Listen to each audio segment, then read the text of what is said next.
And so when I saw the mom this morning wondering where her son was, that hurt, because I know that my son likes to go into Nashville and have fun and party with his friends, and he's a good man. And that's kind of the point. These people that were massacred today are good people. This isn't about, for me, it's not about guns. It's not even about terror. It's about hate. And it's about the idea that we've gotten to a point where we treat a certain group of people differently than we treat everyone else. And that's got to stop.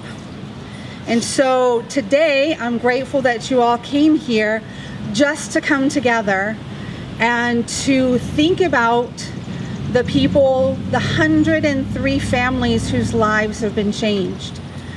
The brothers and sisters and fathers and mothers who have lost someone today, whose lives will never be the same. And the reality is that our lives should never be the same.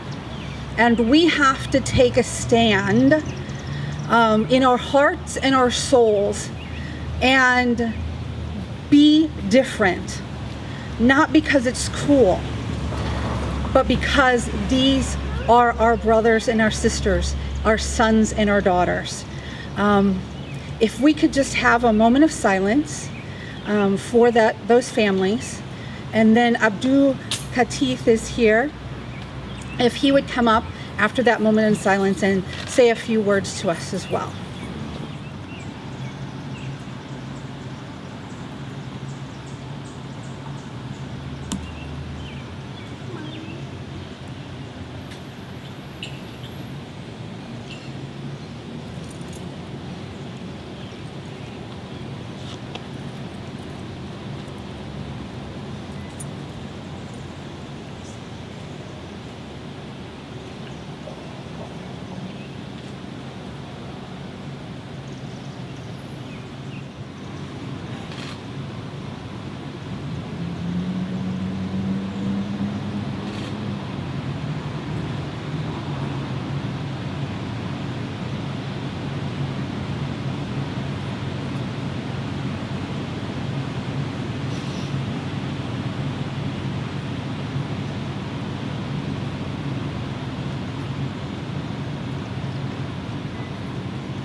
My name is Abdul Katif. I'm a resident of Murfreesboro for about 8 years, Tennessee for almost 20. I'm a member of the Muslim community in Murfreesboro as well. I don't even know where to start. About 5 years ago, right here, there was a protest to support the Islamic Center of Murfreesboro as it was being challenged when the building was going on.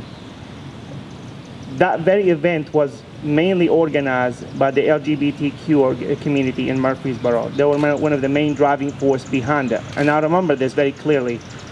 From that meeting, I walked away with many new friends that I cherish today and I continue to cherish for the rest of my life.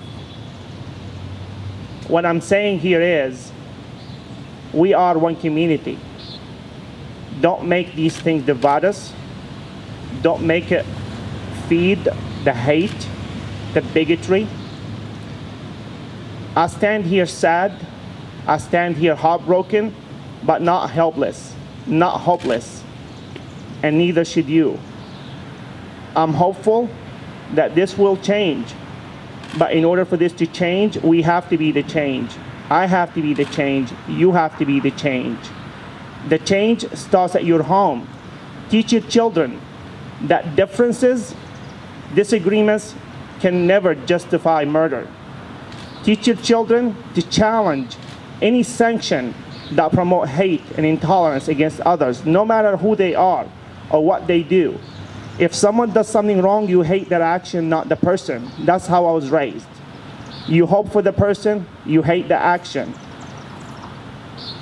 Deep in your heart, when you face bigotry, when you hear it on TV, flip that channel.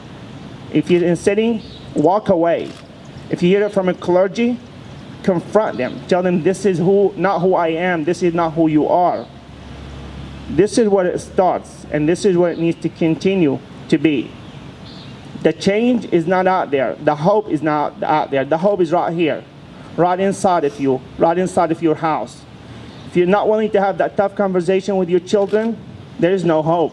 Don't expect the society to change them to be better people, loving of gays, Muslims, Jews, whatever. You have to show them. You have to show them via action that love is superior to any hate. Love is superior to any bigotry. Love is superior to anything else that can divide us. Because without love, the house itself cannot be built. The relationship between the spouse and the spouses cannot be built, correct? And the same with the community. If we can't love each other with all our differences, we can never build a true community united in the face of bigotry, united in the face of hate, united in the face of all obstacles that try to continue to divide us. I hope and pray as well that this horrendous time, we would not be driven away by Facebook, social media, and media to forget the 103 families. There are people that will go to bed today without their children alive because of an act of a coward person that has involuntarily claimed himself on me as a Muslim. This person represents the worst of humanity, does not represent anyone but himself. Terrorism, criminalism, murderism has no faith, no creed, no color, no ethnicity. But community building as a strong foundation starts right here, the way we are standing right here from all walks of life, because we knew what happened is wrong, and we knew we have to come together to start something different, to make a change. I pray for the victims, I pray for their families, I pray for quick and complete recovery of the injured. May peace be upon all of us everywhere. May peace be the way. May love be the fruits of our relationships. Amen.